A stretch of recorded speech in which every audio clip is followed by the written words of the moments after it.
ruang sebelah sini saya mau sebutkan dulu ya satu-satu yang akan mempresentasikan papernya. Yang pertama adalah Ibu Astri Wahyunitias dari IPB. Kemudian yang kedua berikutnya adalah Ibu, ini Ibu atau Bapak ini? Bapak Ruby Teja Kusuma, juga dari IPB. Kemudian yang nomor 3 yaitu Saudara Arif Zainul dari Institut Teknologi dan Kesehatan Jakarta. Nomor 3 ya.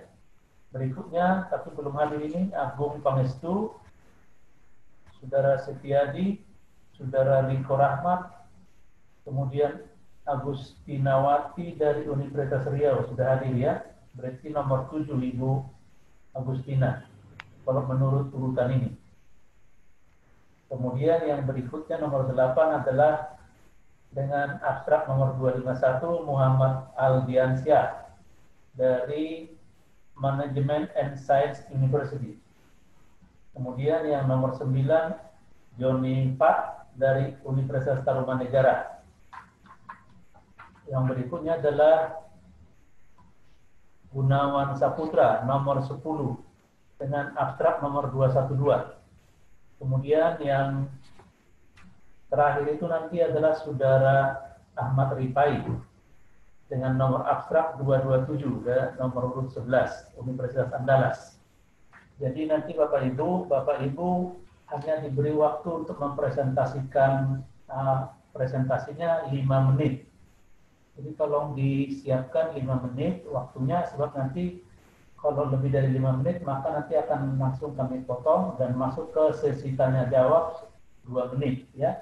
Karena ini waktunya cukup ketat, jadi mohon diperhatikan waktunya. Jadi bagi Bapak Ibu pembicara, maka nanti siap-siap untuk menyiapkan PPT-nya untuk dipresentasikan. Jadi begitu nanti tiba waktunya tinggal di-share. Saya rasa itu Bu, Bapak Ibu yang perlu diperhatikan nanti. Selain itu juga tadi mengenai absensi, tolong diisi melalui formnya. Kemudian berikutnya adalah ada di sini 4 orang, tapi kelihatannya absennya belum muncul. Itu Saudara Muhammad Aldiansa dan Saudara Joni Pak, kemudian Saudara Gunawan Saputra dan Saudara Gunawan Ahmad Rifai, Saudara Ahmad Rifai, yang harus mengisi form untuk penulisan nama di dalam sertifikat yang masih kurang lengkap. Jadi tolong nanti menulis ulang.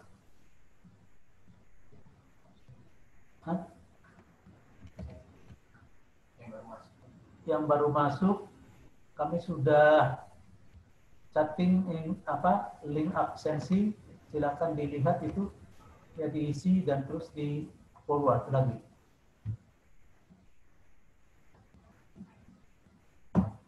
Nah, ini udah waktunya akan kita mulai.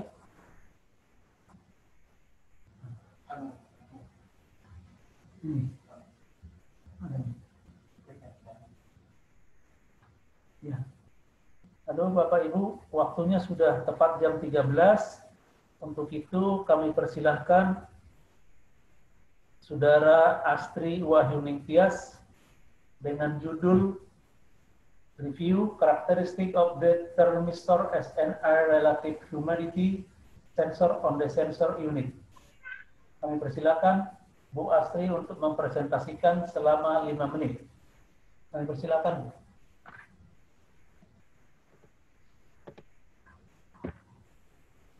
Pak, ini belum bisa untuk share screen, Pak.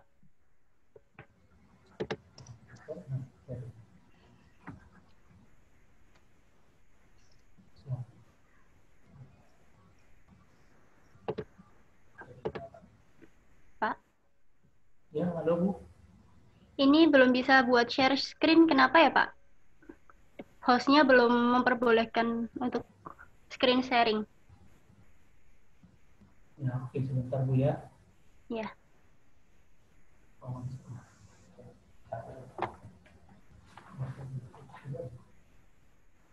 Untuk bisa share itu dia kan diberi bagi co-host itu.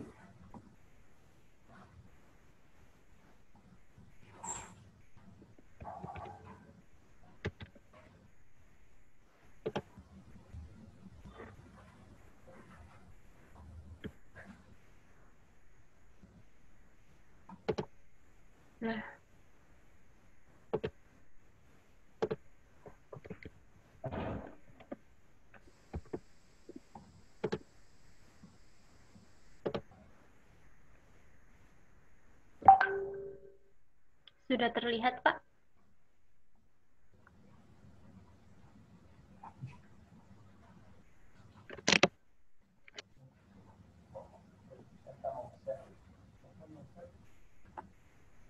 Sudah.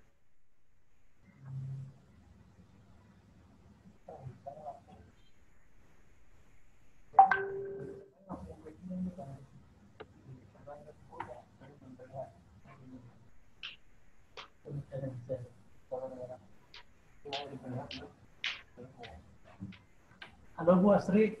Iya, Pak. Sudah bisa, Pak? Sudah bisa, silakan Bu ya. Iya.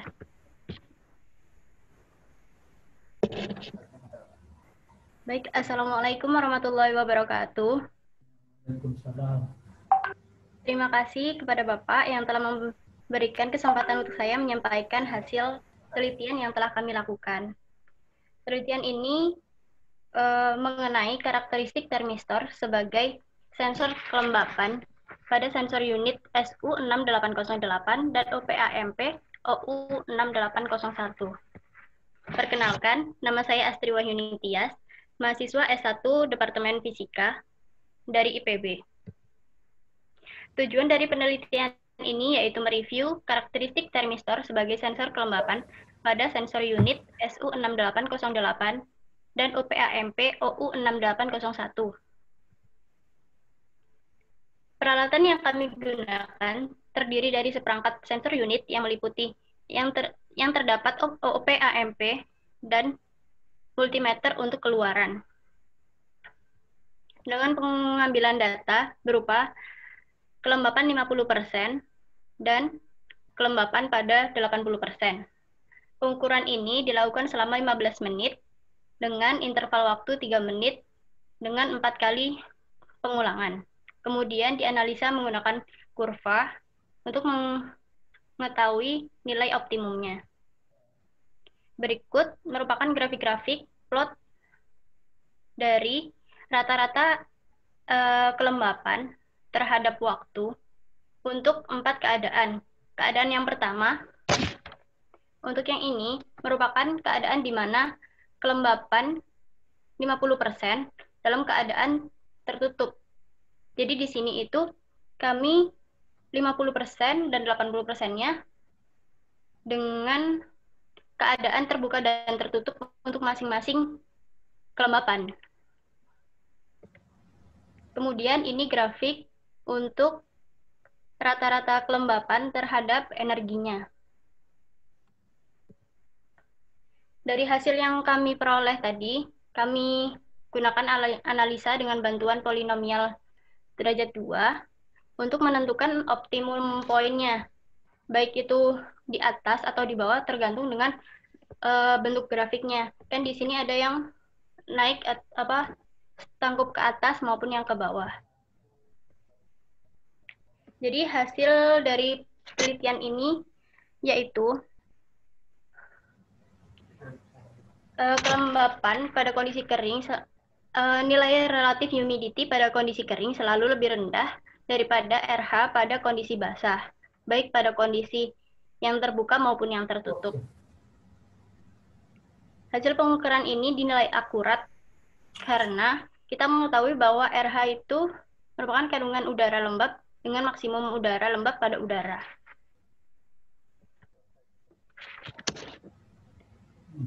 Kesimpulan yang kami peroleh dari penelitian ini yaitu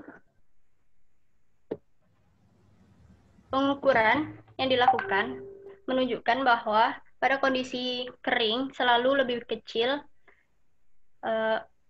relatif humidity-nya dibandingkan dengan kondisi ketika basah, baik 50% relatif humidity atau 80%.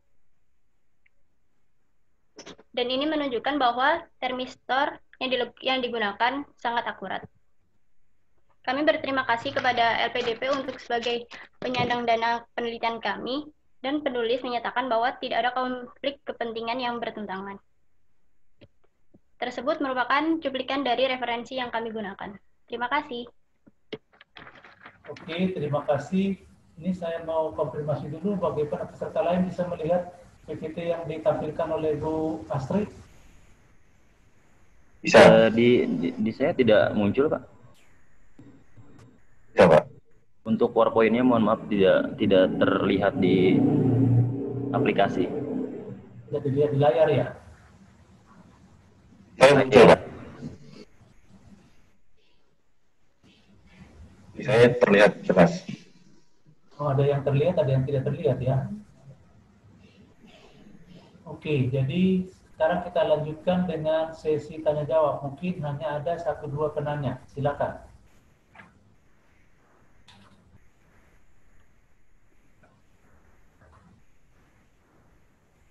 Ada yang mau bertanya?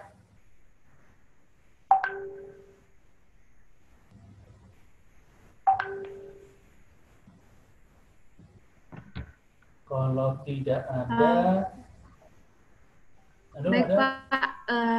Halo? Siapa yang mau bertanya ini? Tolong disebutkan namanya. Halo Pak. Ya. Baik, saya ingin bertanya kepada Bu Astri. Siapa namanya? Nama saya Agustinawati dari Universitas Riau, Pak. Agustina, oke, silakan Bu. Oke.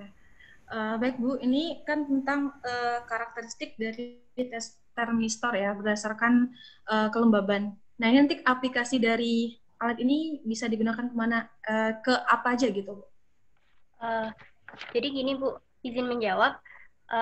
Ini merupakan hasil praktikum dari mahasiswa fisika untuk tingkat 3.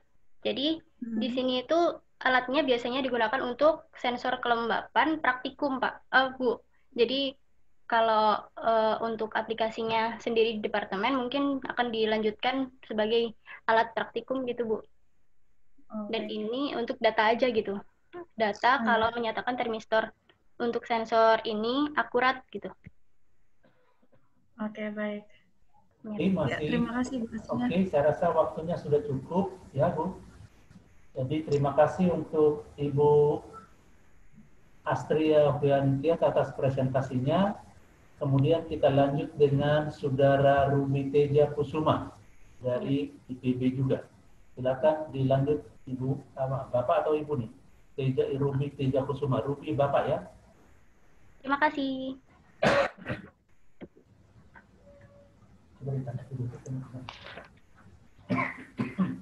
Ya, Pak. Ya, silakan. Oke.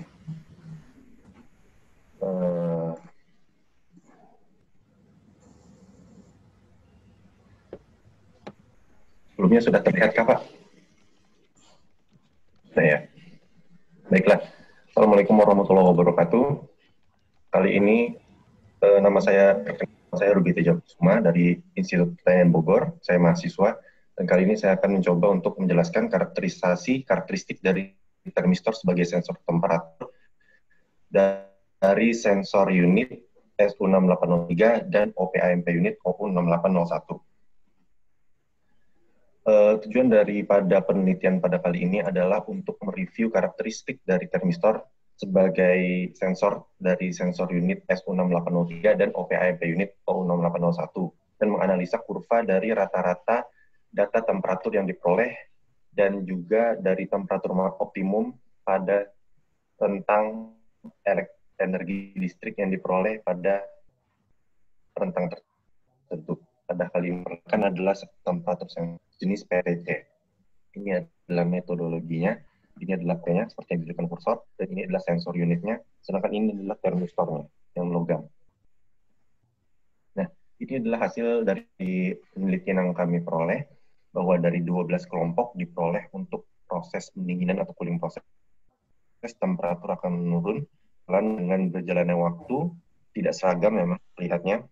Sedangkan ini adalah rata-rata dari proses pendinginan dari 12 kelompok dari 12 data yang telah kita peroleh. Lalu kita interpolasi datanya dengan menggunakan perhitungan, lalu kita cari juga R kuadratnya. Hasilnya menunjukkan bahwa cukup dekat antara persamaan yang ingin kita interpolasi dengan persamaan sesungguhnya. Untuk pemanasan beroleh seperti ini, semakin suhu yang diperoleh, ini dari proses pemanasan dari 12 data yang diperoleh. Ini persamaannya, dan ini adalah R kuadratnya. Menunjukkan hasil yang cukup dekat antara persamaan interpolasi dengan persamaan kurva sesungguhnya. Sedangkan ini adalah pengukuran energi dari proses pemanasan dan proses pendinginan. Semakin tinggi temperatur, energi yang diperoleh semakin tinggi untuk semakin rendah temperatur, energi yang diperoleh juga semakin tinggi untuk proses pendinginan. Ini adalah analisa dari masing-masing kurva yang telah ditampilkan tadi, R kuadrat, dan bagaimana puncaknya muncul untuk masing-masing kurva. Ini adalah optimum point koordinat untuk masing-masing kurva, temperatur muncul untuk masing-masing variabel waktu dan temperatur. Kesimpulannya, jadi untuk proses pemanasan, semakin lama waktu berjalan, semakin tinggi suhu yang terukur, dan semakin untuk proses pendinginan, semakin lama waktu berjalan, semakin rendah suhu yang terukur. Hubungan antara temperatur dengan energi elektris mengikuti fungsi kuadrat, sedangkan temperatur maksimum, rata-rata temperatur maksimum pada proses heating muncul pada suhu 51,02 derajat Celcius, yang muncul ketika energi sudah mencapai angka 59,08 Joule, dan minimum rata-rata suhu muncul pada suhu 30,67 derajat Celcius, muncul pada nilai energi 13,55 Joule. Menunjukkan bahwa termistor yang kita gunakan saat ini akurat. Saya ingin berterima kasih kepada LPDP, Lembaga Pengelola Dana Pendidikan, atas bantuan pada proses penelitian pada kali ini. Dan kami sebagai para peneliti menyatakan bahwa kami tidak memiliki competing interest atau kepentingan yang berbentrokan. Ini daftar pusaka yang kami gunakan. Ya, terima kasih. Wassalamualaikum warahmatullahi wabarakatuh. Oke, terima kasih Pak Ruby. Silakan bagi yang mau bertanya, silakan. Silakan Pak. Ada yang mau bertanya untuk Pak Ruby Teja?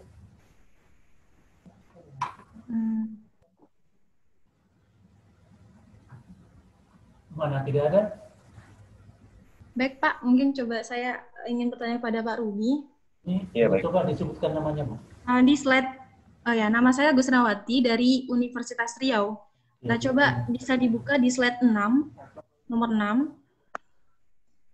Ya. Nah, di situ kan pas energi yang sangat kecil kan terjadi fluktuasi tuh, dan juga maupun di cooling proses ataupun di heating proses. Nah, itu kira-kira penyebabnya apa ya, Pak? Ya, saat ini penyebab yang, ya saya izin menjawab, kemungkinan dari penyebab terjadinya fluktuasi pada pengukuran energi adalah sepertinya saat penelitian tersebut banyak sekali saat termistornya itu kadang-kadang disentuh oleh tangan waktu itu, sepertinya dari yang ditanyakan. Jadi pengukuran, maaf, bagaimana Pak? Halo?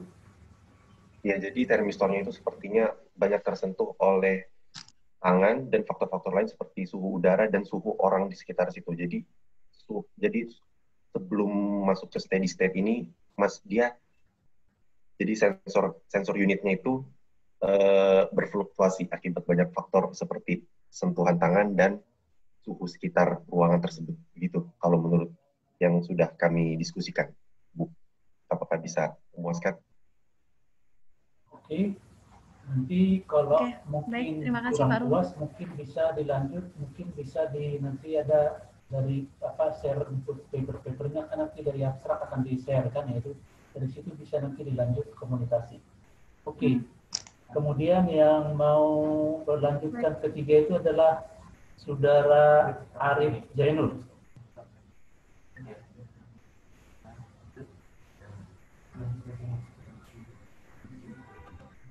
Oke, apakah sudah muncul teman-teman semua? Belum. Belum ya? Arif Zainul. Sudah terlihat? Sudah ya, sudah terlihat ya? Ya, bagaimana peserta yang lain sudah bisa melihat slide dari Saudara Arif Zainul? Sudah, Pak. Sudah, Pak. Sudah ya? Oke, terima kasih. Ya, terima kasih Pak. Bismillahirrahmanirrahim. Assalamualaikum warahmatullahi wabarakatuh. Bapak Ibu sekalian, dan juga terima kasih untuk chairman pada hari ini gitu ya, di Seminar Nasional Fisika tahun 2020. Saya Arif Zainul mewakili dari autor lainnya gitu ya. Ini merupakan proyek skripsi kami gitu yang kami coba untuk publikasikan di SNF Fisika ini dengan penelitian yaitu Indoor Air Quality Monitoring System based on IoT atau Internet of Things. Kenapa kami mengambil ini? Karena di dalam ruangan gitu ya, itu sebetulnya banyak faktor yang menyebabkan terjadinya proses atau gangguan kesehatan gitu, dan juga ketika di dalam ruangan kan bisa juga ruangan tersebut digunakan sebagai tempat kerja dan sebagainya, itu akan mengakibatkan tidak nyaman pada saat bekerja. Lalu kita bisa lihat gitu kualitas udara yang baik itu dapat dilihat dari dua faktor. Kami hanya menggunakan dua faktor, yang pertama dust atau debu, yang selanjutnya temperatur. Jadi hanya dua yang kami lihat gitu ya. Nah, ini kita mengacunya kepada peraturan Menka-LH nomor 2 tahun 98 gitu, di mana yang dapat menyebabkan kesehatan itu ketika gitu ya ambang batas debu itu melebihi dari 0,15 mg per meter kubik dan juga temperaturnya itu 35 derajat Celcius gitu. Nah, untuk itulah kami mencoba untuk membuat sistem monitoringnya ya secara real time. Nah, tentu objektifnya ya, seperti yang tadi sudah saya sebutkan, yaitu untuk membuat gitu ya sistem pemantauan kualitas udara di dalam ruangan gitu ya dengan menggunakan IoT. Nah, untuk metodologinya, di sini kami menggunakan metode rekayasa teknik dengan modelnya Bock and Gall. Kurang lebih teman-teman bisa melihat flowchart-nya seperti gambar di samping ya. Nah, gambar di samping di mana ada beberapa tahapan. Yang pertama sistem planning, ya tentu kita memplanningkan dulu, mendesain, merangkai dan sebagainya. Lalu kita juga menyiapkan hardware dan sebagainya, software, ya termasuk juga kita mentes dan sebagainya. Setelah itu baru dilakukan testing dan juga pengambilan data serta analisis. Oke, dan ini blok diagram sistem yang kami gunakan gitu ya. Kurang lebih kita tadi seperti tadi parameternya hanya dua, yaitu ada sensor dan juga temperatur, di mana di sini kita menggunakan controllernya berupa Arduino gitu ya. Karena Arduino ini sebetulnya microcontroller juga yang sangat powerful, lalu di mana outputnya gitu ya, kita ada house fan, sprayer, lamp ini lamp server, lamp ini lampu, ya lamp ini lampu atau untuk indikator, lalu buzzer LCD, dan kita coba untuk koneksikannya dengan internet, yaitu dengan menggunakan Ethernet Shield, di mana gitu ya sistem ini nantinya akan dikontrol melalui apa? Melalui mobile web. Nah, tampilannya kurang lebih seperti ini gitu ya, karena kita buatnya semacam prototype gitu, karena keterbatasan dana yang kita lakukan adalah dana mandiri ya, jadi kita melakukan research ini dengan menggunakan prototype. Oke, lalu ini yang tadi saya ceritakan bahwa ini controllingnya gitu ya, karena kita based on IoT, maka controllingnya itu menggunakan web interface, di mana web interface ini kita buat dan kita rancang gitu, biar supaya kita real time monitoringnya bisa terlihat. Lah, lalu pengujian sensor. Nah, pengujian sensornya kita kategorikannya menjadi dua. Yang pertama dengan clean air gitu ya, di mana udara bersih, di mana udara bersih itu kan kurang dari 0,15 mg per meter kubik. Nah, ini mengacu kepada peraturan menteri yang tadi. Lalu udara kotor juga kita uji dengan parameternya itu lebih dari 0,15 mg per meter kubik. Nah, lalu ketika diuji, nah ujinya ini ibaratnya sensor itu bagus atau tidak, sesuai atau tidak. Ini pengujiannya dengan menggunakan, kalau modul itu ada yang namanya datasheet.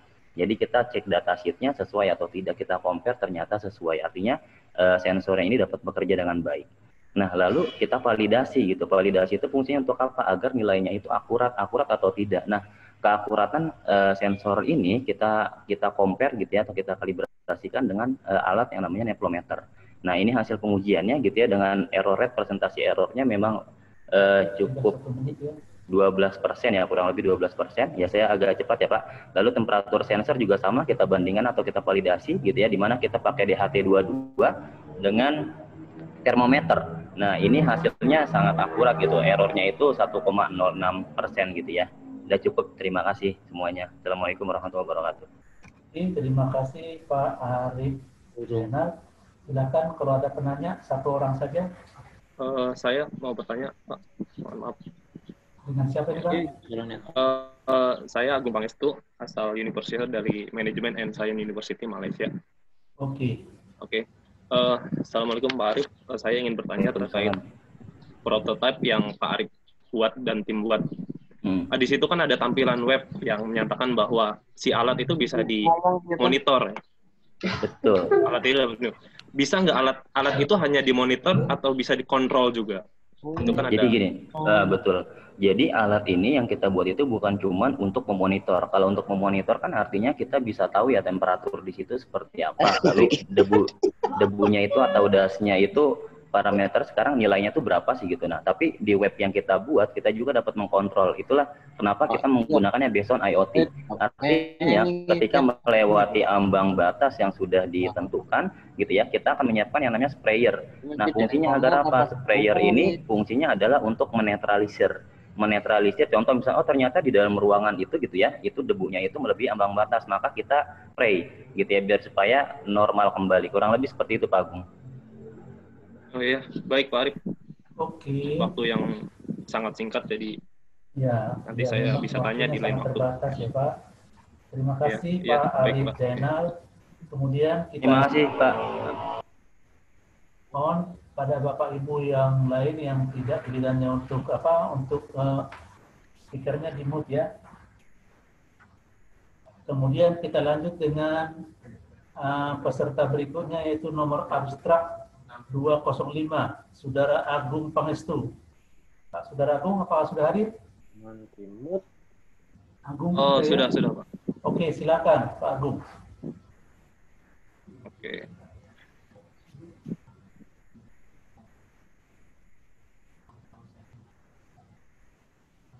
Bismillahirrahmanirrahim. Assalamualaikum warahmatullahi wabarakatuh. Saya Agung Pangestu. Sekarang saya adalah student Master of Science in Engineering di MSU atau Management and Science University di Malaysia. Dan pada kesempatan yang berbahagia ini saya akan mempresentasikan apa yang sudah saya buat. Di sini saya hanya membuat tentang review paper. Nah, di sini ada review paper yang berjudul An Introduction Toward a Novel Smart Motorcycle Helmet. Nah, kenapa ini saya mereview tentang helmet? Ya, di sini banyak sekali kejadian di jalur Pantura itu terjadinya tabrakan segala macam apa itu karena memang yang penanggulangannya kurang cepat dan lain sebagainya. Dan kenapa saya membahas tentang Internet of Things, jadi antara smart helmet dan Internet of Things.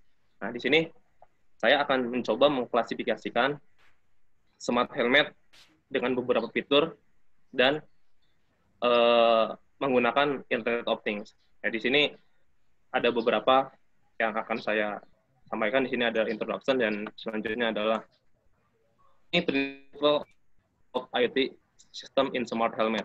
Di sini ada arsitektur untuk IoT systemnya sendiri, dan di sini ada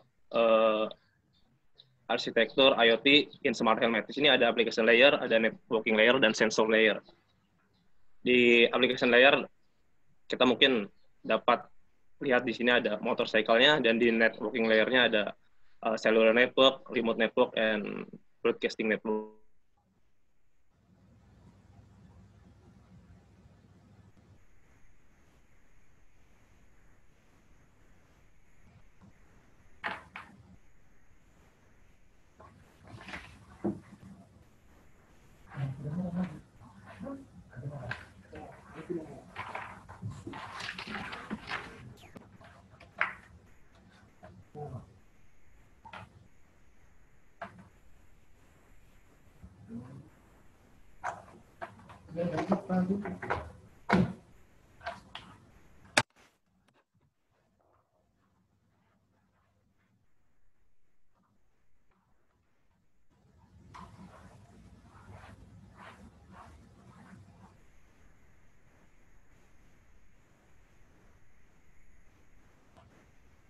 Belum Pak Agung sudah?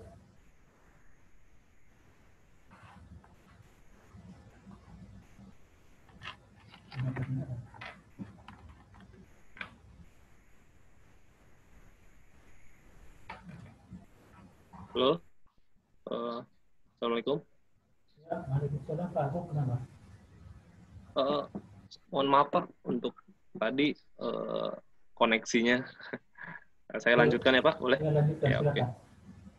Ya, untuk tadi alcohol detection, GPS, and Bluetooth. Bluetooth di sini mungkin banyak yang mengimplementasikan dengan koneksi dengan handphone ya.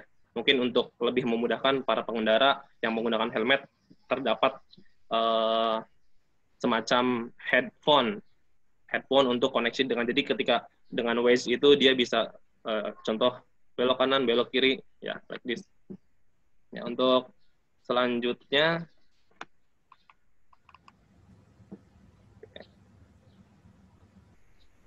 fitur di sini sama seperti yang sudah sebelumnya, ada sensor to measure distance and alcohol, dan di sini ada helm untuk Bluetooth, di sini juga ada alkohol lagi, dan IoT untuk koneksi dua arah antara keluarga dan pengendara. Dalam arti keluarga itu bisa temannya, bisa polisi juga ketika dia jauh, itu bisa mengirimkan ke aplikasi yang telah dibuat.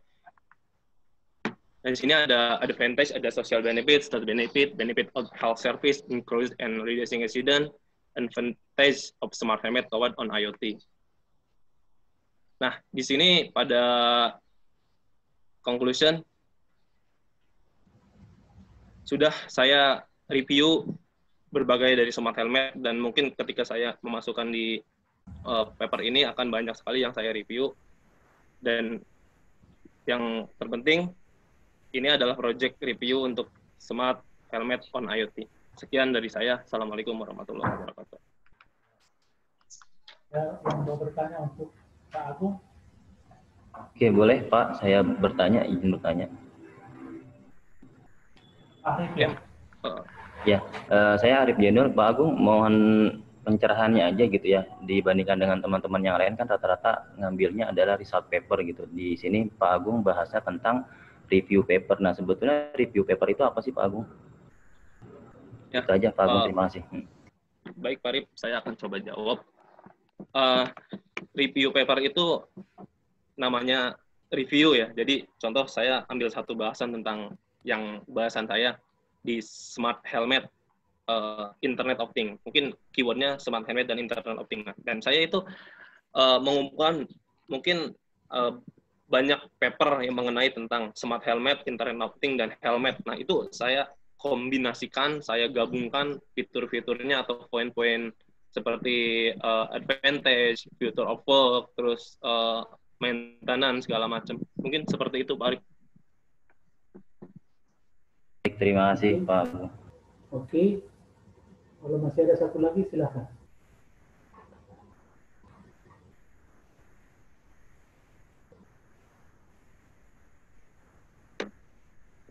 Lalu udah cukup ya? Kalau tidak ada lagi cukup, kita lanjut. Terima kasih Pak Agung Pangestu dari Pak. Kemudian kita lanjut dengan pembicara yang kelima, yaitu dengan nomor abstrak 223, yaitu Saudara Setiadi dari LAPAN. Silakan Pak Setiadi. Adakah beliau? Pak Setiadi sudah join belum? Belum ya? Pak Setiadi sudah join, silakan. Oke. Suara saya Pak? Silakan, kedengaran Pak. Kedengaran ya? Iya. Sebentar ya Pak ya.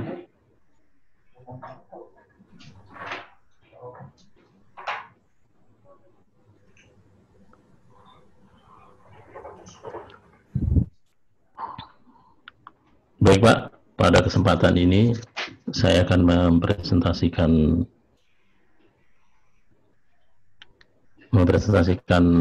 makalah kami. Ya, saya sebut kami karena sebetulnya saya berempat ini. Salah satu teman saya itu tadi Pak Bagus Wicaksono.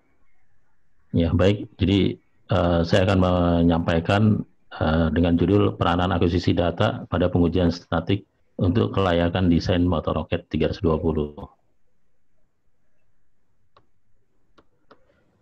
Ya, di sini terlihat komponen dari struktur roket 320 dari mulai depan nose cone sampai belakang ini nozzle. Nah, tapi di sini yang akan dibahas adalah tentang roket tube-nya saja.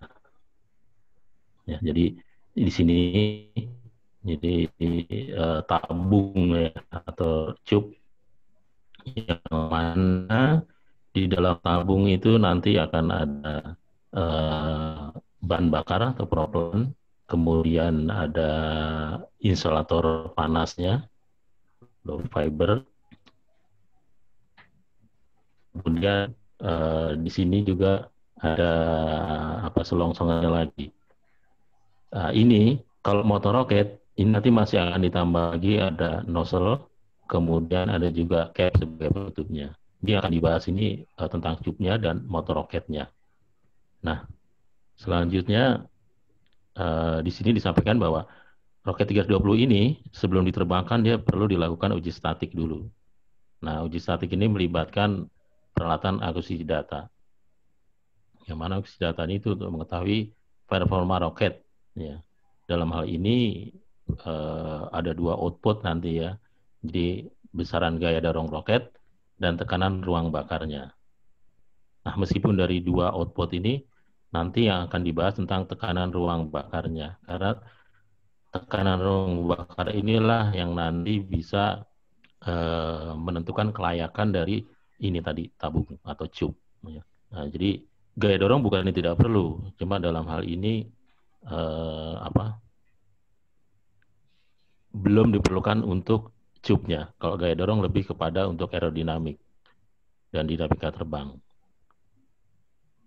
Nah, selanjutnya kalau diambil urut-urutannya atau semacam diagram alirnya, bahwa di tube ini awalnya ditentukan atau dilihat datasheet materialnya, yang mana itu didapat dari provider atau bisa juga dicari dari material handbook. Nah, di sini pada waktu datasheet material didapat tegangan lelehnya, ya, jadi dari bahannya itu material tube-nya sebesar 13.200 kg per cm persegi. Nah, ini sebelum digunakan dilakukan juga uji tarik bahan. Nah, seperti ini, dibuat sampel, kemudian ditarik oleh suatu mesin sampai dia putus. Nah, nilai dari uji tarik ini sebesar 12.434. Ya, yang mana kalau dilihat dari ini masih lebih kecil dari yang ditentukan datasheet. Nah, datasheet ini dapat waktu kita beli ya dari provider. Nah, ini masih dalam toleransi ya, dari 13.200 ke 12.434 ya. Jadi oke.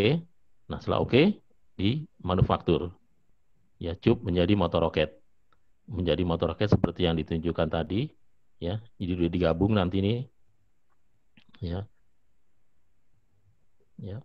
Jadi setelah dia dimanufaktur jadi berdasarkan kriteria desain yang sudah dihitung, maka uji statik motor roket dilakukan.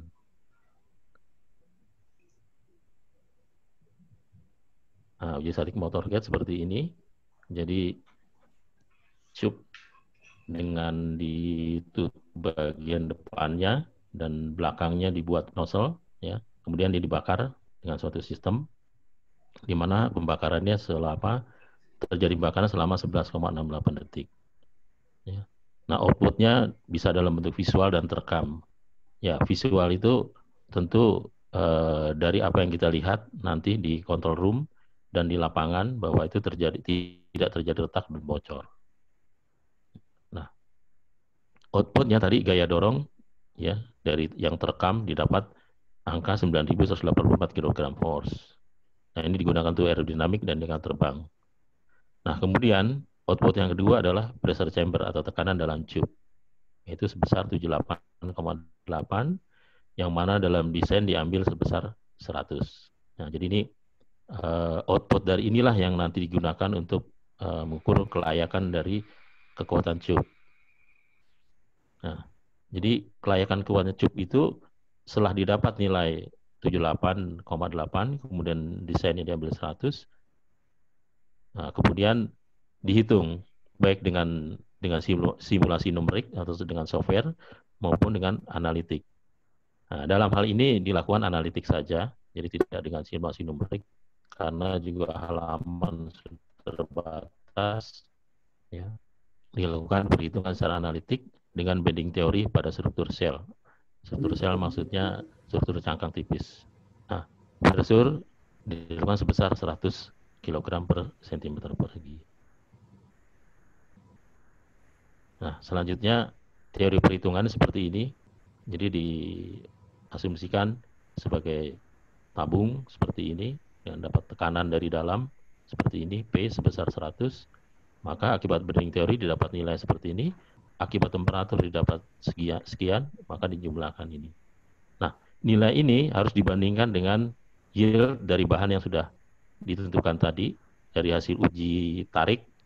Ya, hasil uji tarik kan sekian, sementara dari hasil perhitungan seperti ini. Sehingga didapat faktor keamanan sebesar 2,2, yaitu 12.434 dibagi 5642.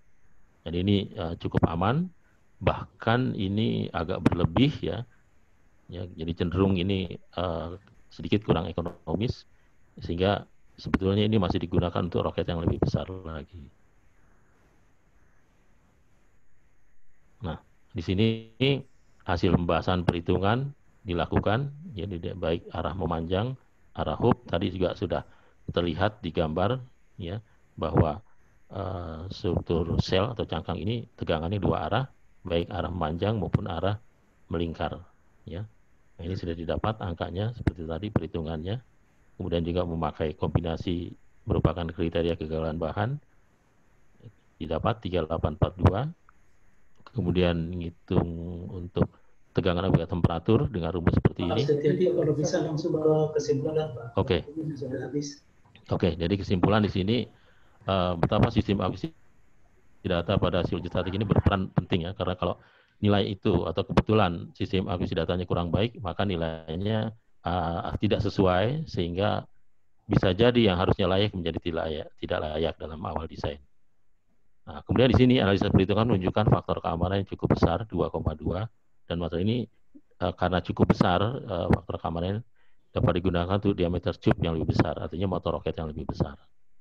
Kemudian dari hasil pengamatan tidak terjadi kebocoran atau keretakan pada tabung.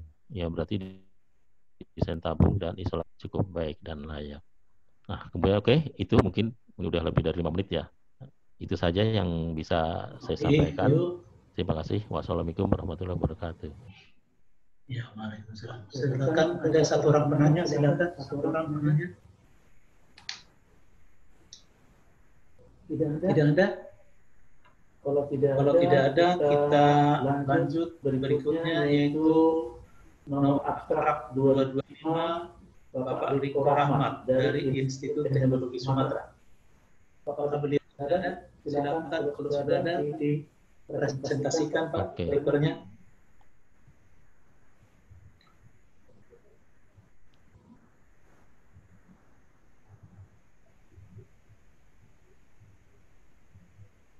Pak Riko Rahmat ada? Pak Riko Rahmat belum hadir kelihatannya, belum ada join. Kemudian sepertinya sudah di Bapak Ibu Agustina Wati. Bu Agustina? Oke, silakan Bu, dilanjut dari Universitas Riau.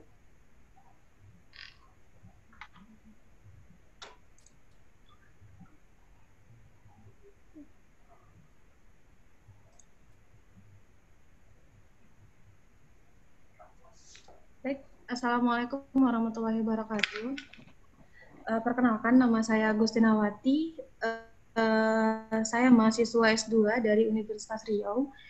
Nah, penelitian ini merupakan bagian dari tesis saya yang berjudul Karakterisasi Noise, Rangkaian Current Mirror MOSFET pada aplikasi impedansi tinggi menggunakan PCI card.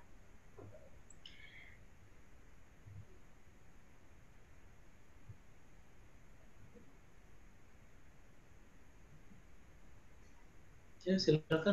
Impedansi tinggi. Impedansi tinggi ini akan menjawab satu di rangkaian yang digunakan untuk biosensor adalah current mirror.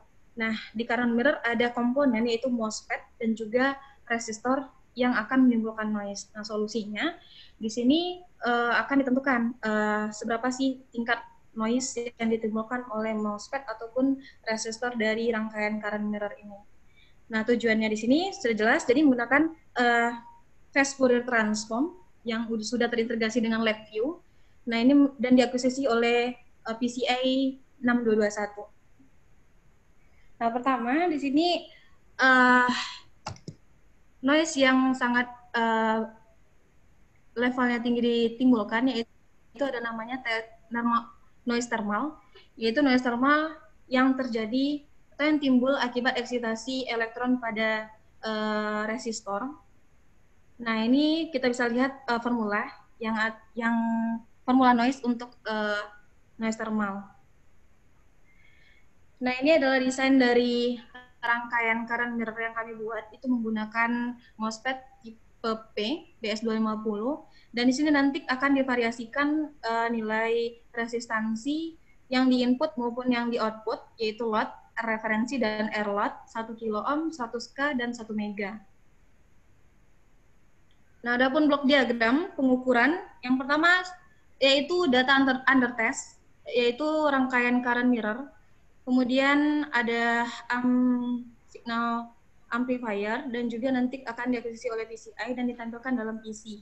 Nah, di sini kami menggunakan tegangan kontrol 1 volt yang sudah di-input pada program LabVIEW. Nah, dan sudah terintegrasi dengan fast Fourier transform dengan bandwidth-nya 100 kHz dan resolusinya 0,1 Hz. Nah, adapun hasil yang diperoleh terlihat pada grafik, itu noise pada hambatan di output atau RL itu sangat signifikan yang dihasilkan antara setiap nilai dari resistansinya, sedangkan pada noise yang di input yaitu referensi, perbedaan tidak terjadi secara signifikan, hanya sedikit nampak perbedaan. Di situ tetap ada nilai resistansi itu meningkat, maka akan meningkatkan juga noise thermal yang terjadi pada rangkaian current mirror. Nah, adapun kesimpulan yang didapat, yaitu yang pertama, berdasarkan penelitian ini, kita bisa menentukan komponen yang sesuai untuk aplikasinya, sehingga kita akan mendapatkan high presisi dari sistem yang kita buat. Nah, kemudian di sini kita lihat, kita bisa mengidentifikasi noise thermal yang diakibatkan oleh variasi dari resistance, itu terjadi peningkatan. Nah, di sini penelitian ini juga didukung oleh dana hibah dari DRPM, yaitu penelitian biosensor. Baik, mungkin itu hanya itu yang dapat saya sampaikan. Terima kasih. Assalamualaikum warahmatullahi wabarakatuh. Terima kasih, Bu. Silakan ada yang mau bertanya ke Bu Agustina.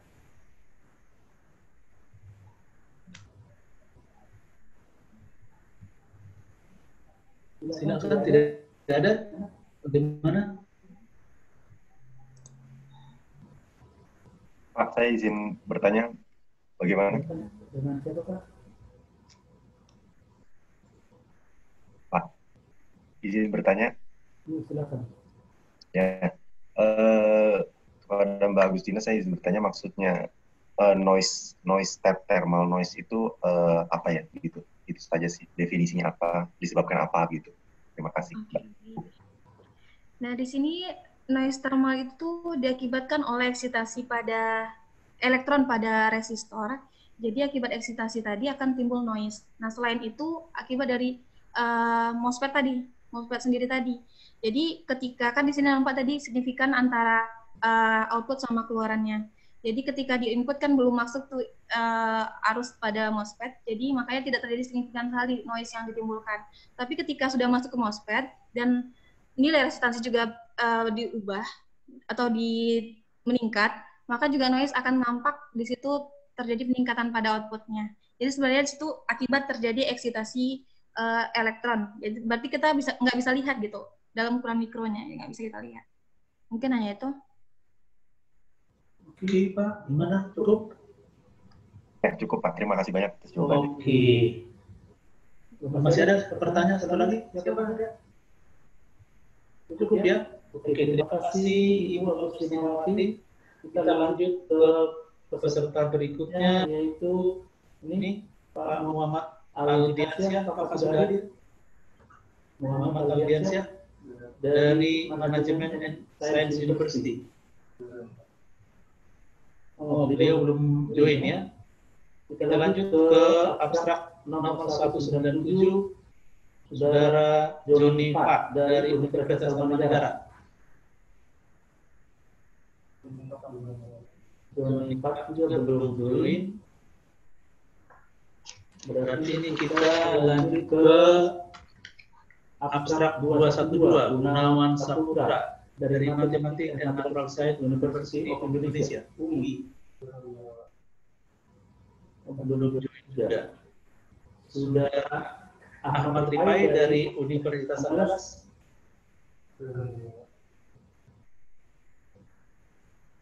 Belum juga ya. Nah, kita akan kembali lagi tadi ke Bapak Riko Rahmat atau Pak Sudardi.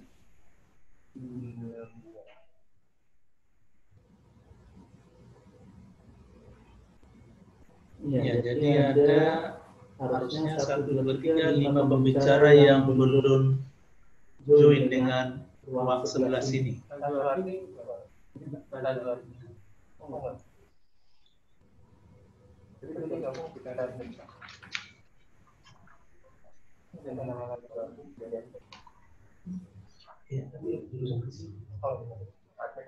Oke, kita tunggu beberapa menit apakah beliau bisa join apa enggak ini. Sebetulnya sudah di-share semua ke peserta untuk acara ini dan diharapkan sebetulnya sudah harusnya join sebelum jam 13.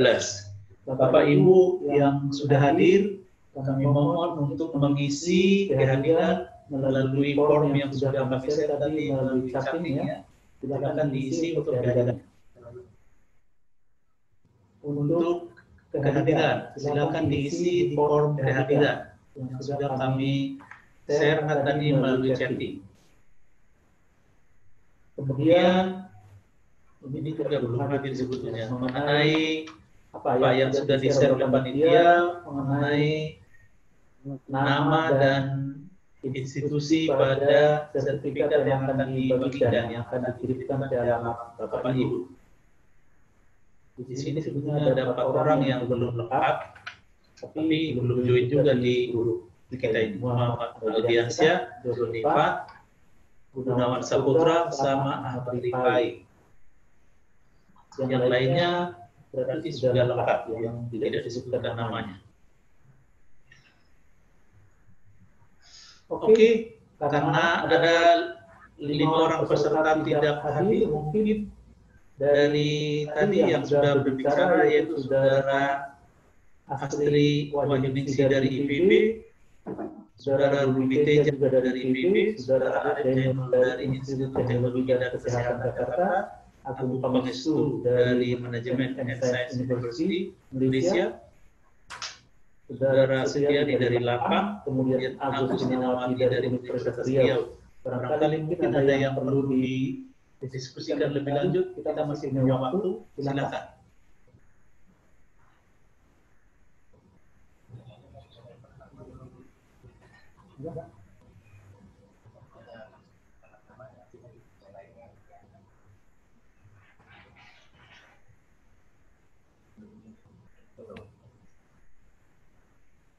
Mana? Tidak ada yang mau ditanyakan?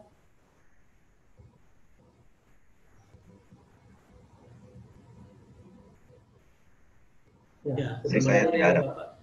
Silakan ada? Tidak, Pak. Ya, silakan Pak. Silakan dibuat pertanyaannya dan ditujukan kepada siapa?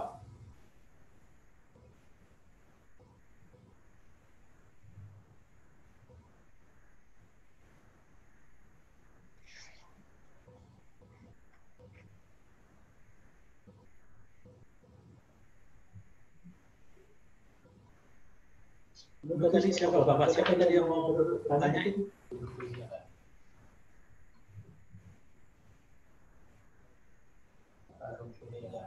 Pak Rufiki mau bertanya apa gimana? Ya, boleh bertanya ke panitia, Pak? Panitia, oke silakan. Ya.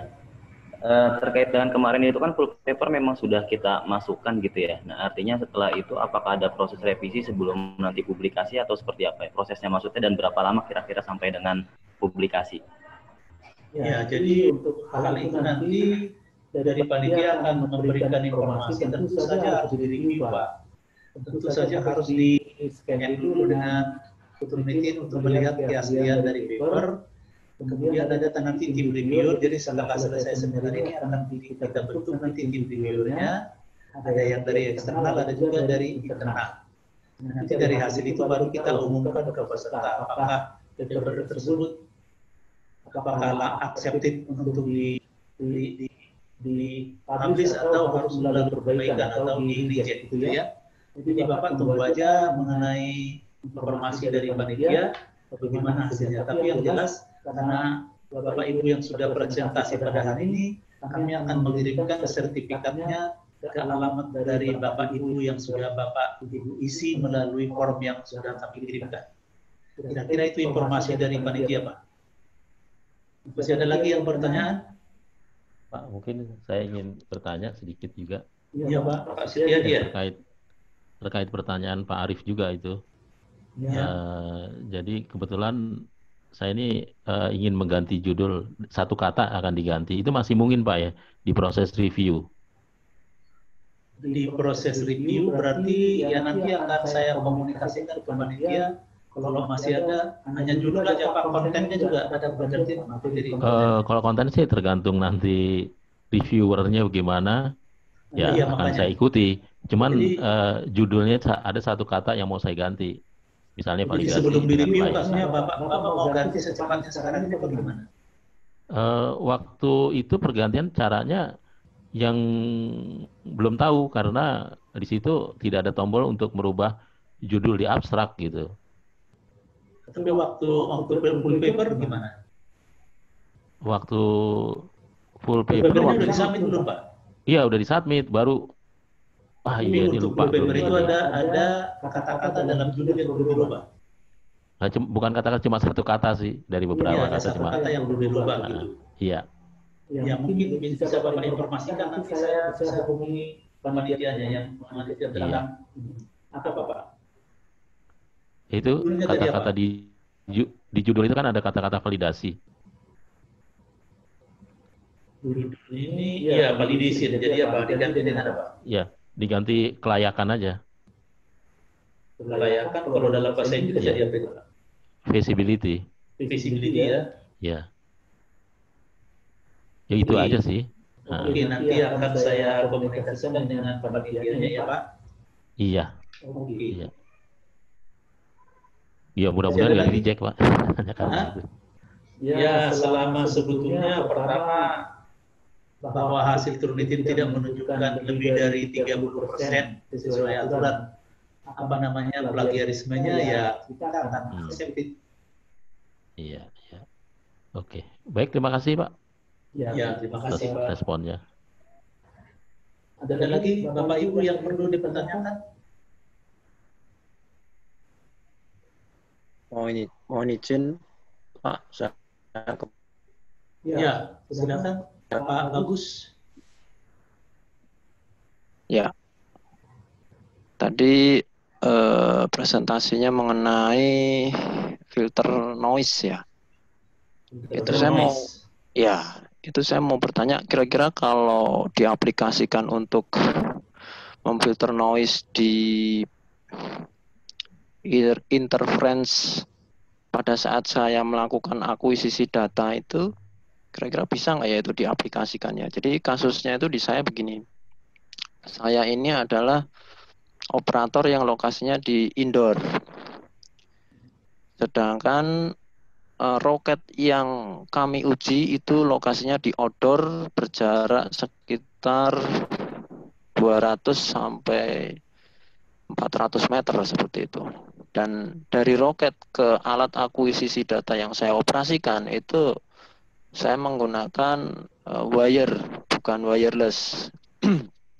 Akan tetapi saya yang lokasinya ada di indoor, di control room, saya ketika berkoordinasi dengan personel yang ada di luar ruangan yang mereka berada di radius atau lokasi roket, itu saya menggunakan alat komunikasi wireless. Sehingga pada saat kami melakukan komunikasi secara wireless tersebut, itu saya mengalami noise pada alat akuisisi data kami. Yang itu nampak dari grafik ya, grafik akuisisi data yang kami pantau di layar kami itu nampak ada pergerakan atau kenaikan grafik yang cukup signifikan nilainya gitu. Itu terjadi pada saat kami berkomunikasi dengan personel atau personel mengontak kami yang berada di control room itu secara wireless itu. Nah ini kira-kira fenomena interference seperti itu apa bisa diminimalisir atau bisa di netralisir ya dengan metode yang tadi saudari Agustina tadi presentasikan ya. Atau bagaimana itu cara mengaplikasikannya ya? Baik, demikian. Ya. Silakan Bu Agustina. Oh ya, baik Pak. Di sini untuk penelitian saya itu tidak memfilter Pak, cuma hanya mengkarakterisasi saja gitu kan. Dan hanya melihat saja gitu untuk noise thermal khususnya tadi itu untuk aplikasi biosensor di frekuensi yang rendah. Frekuensi rendah. Jadi kalau yang untuk aplikasi yang Bapak sebutkan tadi mungkin saja ada gitu, tapi kalau untuk yang di karakterisasi yang noise tadi itu tidak sama sekali bisa diaplikasikan ke sana Pak. Baik. Itu untuk noise rendah untuk aplikasi biosensor. Ya, atau mungkin ada pembicara yang lain yang bisa menjawab. Ini yang kita anggap aja diskusi. Ada dari yang mau menjawab pertanyaan dari Pak Bagus ya? Iya, betul Pak. Iya, silakan. Ada dari teman-teman peserta yang mau membicarakan. Karena tadi juga pertanyaannya ada hubungannya dengan roket. Barangkali Pak Setiadi.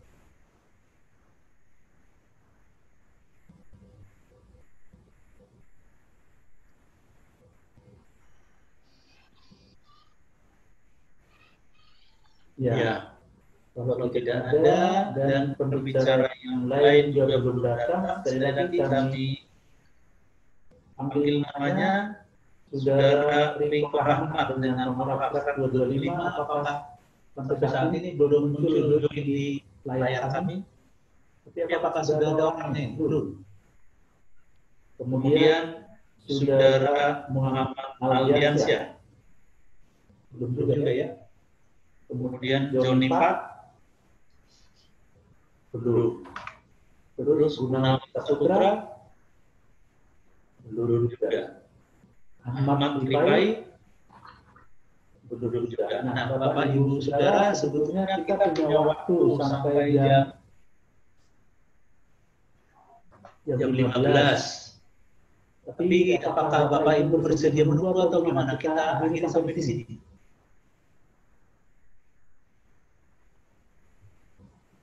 Halo Bapak Ibu yang sudah selesai presentasi. Saya rasa sesuai dengan jadwal saja Pak, yang sudah ada di PDF itu kan sudah ada schedule-nya ya. R11 itu kita sepakati pakai itu aja. Saya rasa kalau barangkali ada partisipan ini teman-teman yang sudah presentasi mungkin ada agenda lain mungkin supaya tidak Ya itu makanya saya minta pendapat dari teman-teman Bapak-Bapak Ibu yang sudah selesai presentasi. Bagaimana? Apakah terkait Pak, mohon maaf terkait dengan yang lain, apakah sudah ada konfirmasi untuk hadir ke panitia atau mungkin ada kendala teknis dari segi jaringan dan sebagainya, atau memang belum ada kabar? Belum ada kabar sama sekali. Belum ada laporan ke kami dari panitia bahwa ada kendala dari yang bersangkutan. Jadi hanya belum kalau beliau sudah join kan langsung terdaftar di monitor ini. Jadi sampai sekarang belum ada dari tim monitoring panitia kami yang melakukan ke kami. Jadi seperti itu Pak. Bagaimana?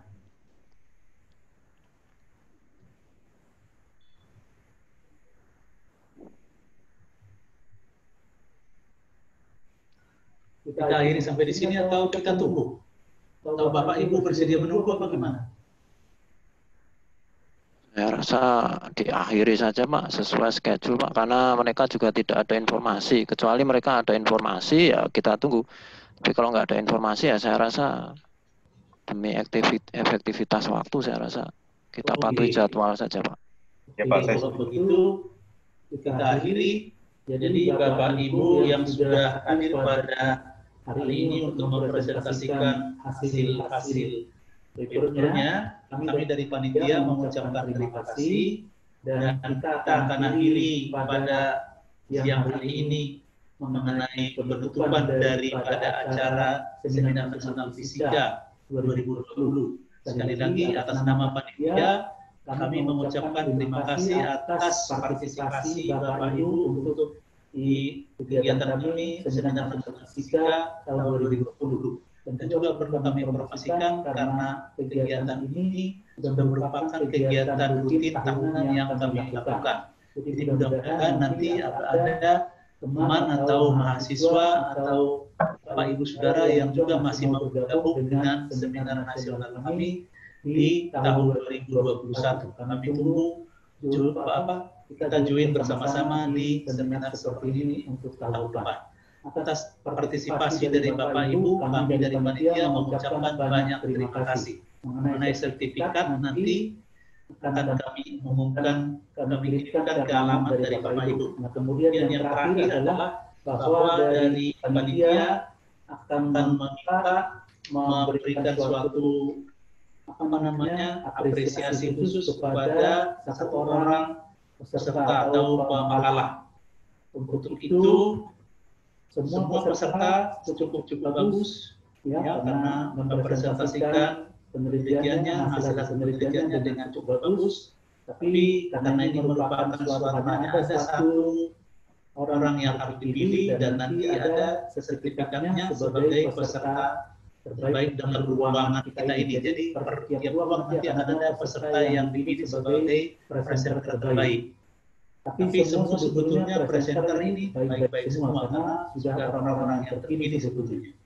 Tapi untuk itu ya dengan segala kekurangan kami untuk memilihnya, kami harus pilih satu katanya. Jadi di sini kami melihat dari sisi PowerPoint dari yang ditampilkan, kemudian juga dari paparan yang bersangkutan dan sebagainya. Untuk itu ya sekali lagi kami di sini bukan berarti yang lain tidak bagus ya, semua bagus-bagus sekali, tapi hanya ada satu yang harus dipilih dan itu adalah jatuh kepada Bapak Setiadi.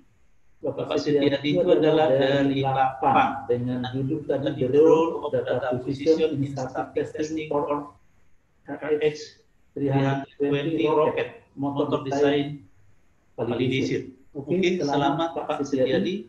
Selamat Pak Setiadi. Akan memberikan sesuatu kepada Selamat Pak Setiadi. Ya, selamat datang. Nanti apapun nanti adanya silakan diterima dengan senang hati. Untuk itu, Mohon maaf panitia. Ya Pak. Mohon izin apa boleh bertanya Pak? Ya silakan Pak.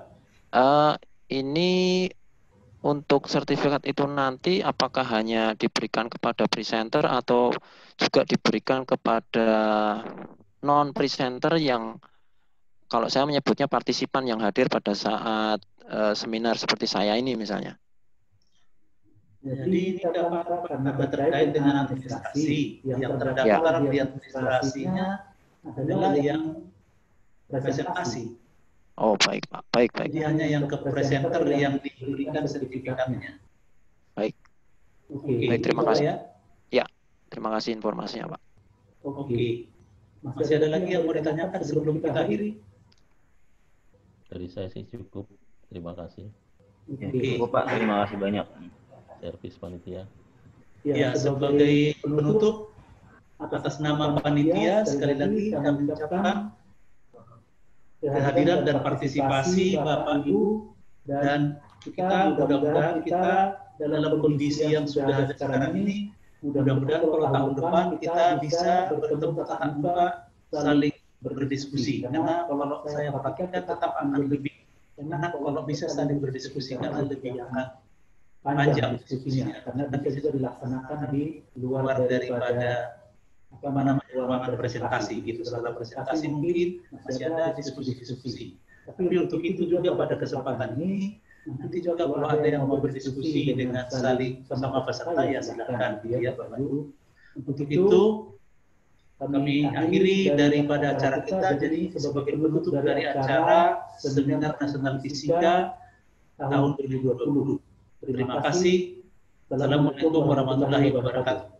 Waalaikumsalam warahmatullahi wabarakatuh. Oke, dadah, bye-bye. Mudah-mudahan tahun depan. Terima kasih panitia, terima kasih. Sampai jumpa tahun depan. Ya, sampai jumpa tahun depan. Tidak virtual seperti ini. Jadi bisa tatap muka langsung. Face to face ya. Maaf lahir batin. Iya, lebih enak. Lahir batin. Oke, bye-bye. Iya.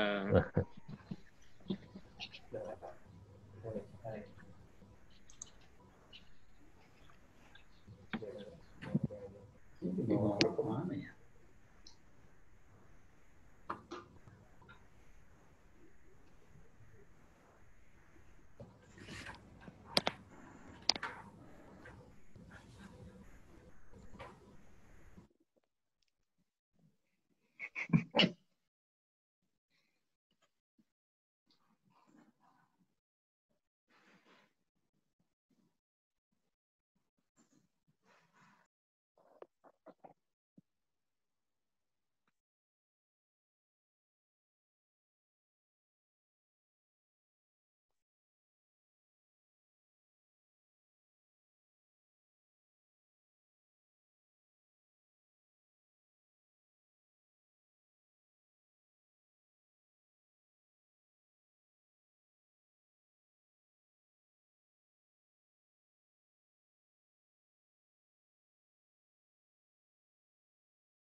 Assalamualaikum warahmatullahi wabarakatuh. Selamat siang Bapak, Ibu, dan teman-teman semua. Perkenalkan, saya Wisnu Satria Budi, perwakilan dari para autor yang akan menyampaikan presentasi penelitian dengan judul Karakterisasi Sensor Arus dan Tegangan untuk aplikasi MPPT pada sistem penyimpanan energi listrik panel surya. Seiring dengan menipisnya ketersediaan bahan bakar minyak dan batu bara di dunia, membuat seluruh negara mencari solusi alternatif energi terbarukan, seperti energi angin, energi panas bumi, dan energi matahari, yang dipilih sebagai alternatif sumber energi. Karena energi terbarukan merupakan energi yang bersih atau clean energy dan ketersediaannya melimpah di alam. Kemudian, sel surya telah diciptakan pertama kali pada tahun 1954 yang disebut dengan sel surya generasi pertama dengan berbahan monokristalin silikon.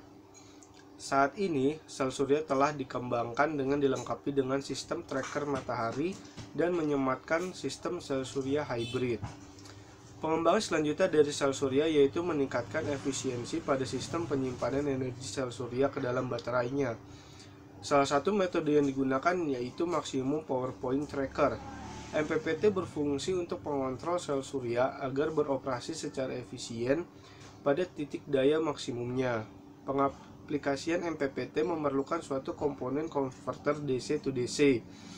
Konverter ini berfungsi untuk mengatur level tegangan output agar sesuai dengan level tegangan pada baterai. Selanjutnya, pada penelitian ini menggunakan microcontroller Arduino Uno, DC power supply, resistor, sensor INA219, sensor tegangan DC, jumper, dan multimeter yang digunakan sebagai alat ukur pembanding saat karakterisasi kedua sensor.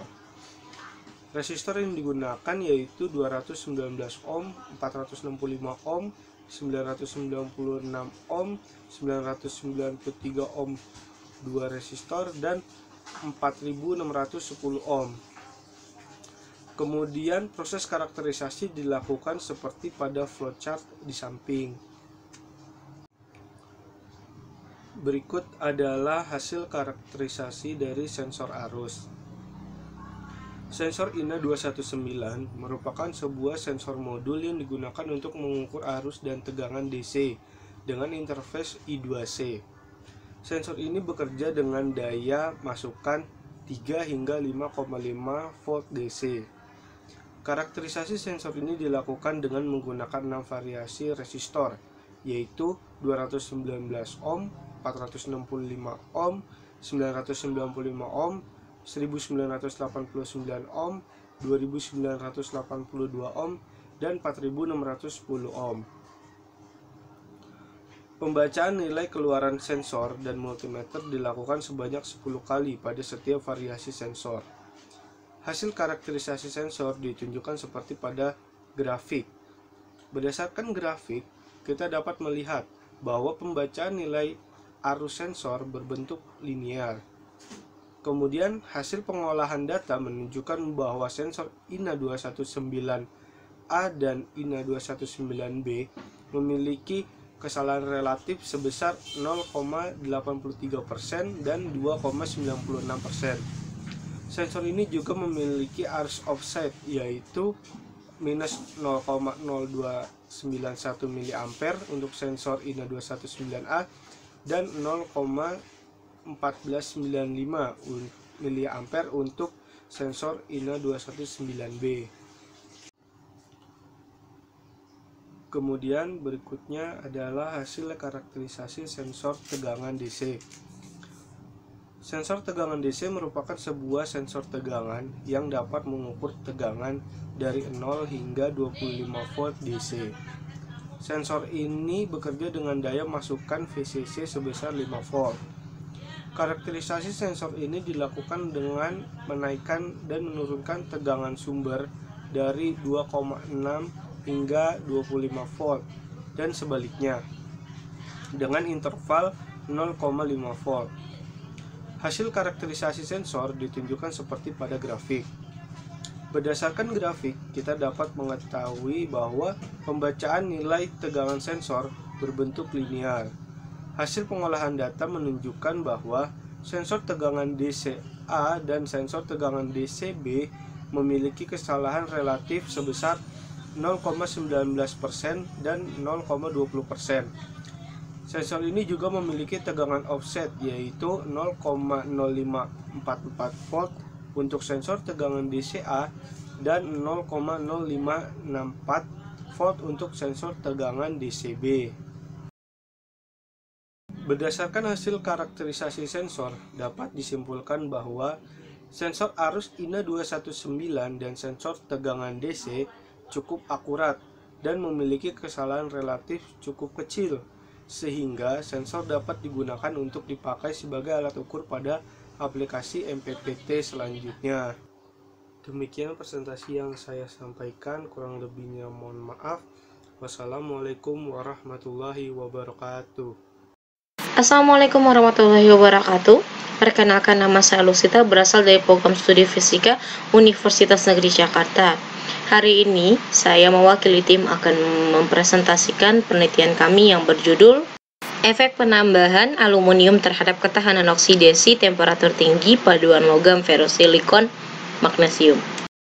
Latar belakang penelitian. Dalam bidang industri, bahan logam yang memiliki ketahanan pada suhu tinggi sangat dibutuhkan. Pesatnya perkembangan teknologi, khususnya di bidang pembangkit energi yang beroperasi pada suhu tinggi, membutuhkan material yang kuat secara mekanik dan tahan akan degradasi lingkungan pada suhu tinggi.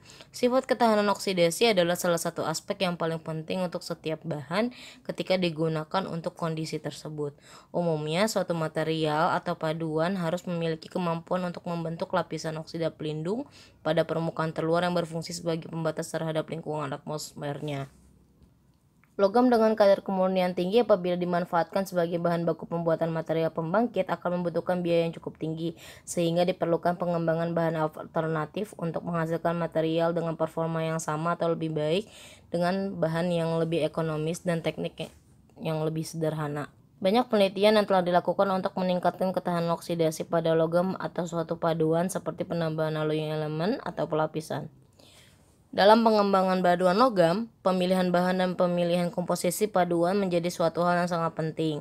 Bahan yang memiliki peranan penting untuk meningkatkan ketahanan oksidasi pada suhu tinggi salah satunya adalah aluminium yang berperan penting untuk sumber pembentukan lapisan protektif Al2O3, elemen Fe yang umumnya sebagai matriks dipadukan dengan elemen lain seperti Si, dan Mg dalam membentuk suatu paduan, di mana elemen Si berperan meningkatkan kekerasan juga membentuk lapisan pelindung seperti SiO2 dan Mg dapat berperan untuk meningkatkan ketahanan korasi. Oleh karena itu, pada penelitian ini dilakukan sintesa paduan logam menggunakan bahan lem ferrosilikon magnesium dan aluminium dengan teknik metalogi serbuk dan sintering konvensional pada temperatur 1000 derajat Celcius. Efek penambahan Al terhadap paduan logam FeSiMg dipelajari menggunakan XRD dan untuk mengidentifikasi fase yang terbentuk dan SEM-EDS untuk menganalisis struktur, sebaran, dan komposisi elemen paduan, serta pengujian oksidasi dilakukan untuk mengetahui tingkat ketahanan oksidasinya paduan logam pada temperatur tinggi.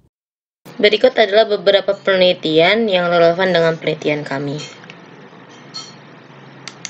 Prosedur penelitian: serbuk lem FeSiMg dan Al ditimbang sesuai dengan komposisi seperti ditunjukkan oleh tabel, lalu dicampur secara basah wet mixing dengan bola milling dan shaker mill selama 2 jam dengan perbandingan massa serbuk dan massa bola-bola yaitu 5:1.